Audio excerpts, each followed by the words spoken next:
Morning mga madiscarding mommy. May bagyo po dito sa amin sa Camarines Norte. So, sobrang lakas po ng ulan. Pag ganitong tag-ulan talaga po mga madiscarding mommy, di po tayo talaga makakapag-discarte sa buhay. Kahit po yung aking lechonan ngayon ay nagpag-close po muna kami. Pero yung aming bakery po ay open. Kasi po, mas mabenta po yung tinapay ngayon. Kasi nag-i-stock po yung aming customer. Ayan nga pala si Sir. Ayan po, nagpipitas ng balinghoy. Ano po tawag sa inyo? Sa amin kasi balinghoy eh. So yan po mga madiscarding mommy. Nagtumba na po yung ibang puno dito sa amin.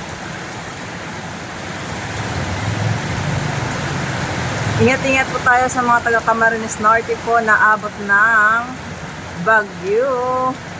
Stay in the house lang po muna tayo mga madiscarding mommy. Abot na po yung ating camera. So adjust muna po tayo dito sa loob.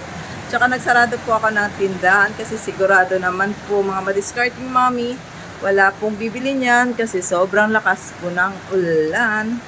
Tsaka yung aming pickup po sa dulo pala, natumba na po ng aming cart. In short, may damage yung aming pickup. Yan po mga madiscarding mommy, sobrang lakas na po ng ulan. So yun lamang po for now mga madiscarding mommy, ingat-ingat and good morning.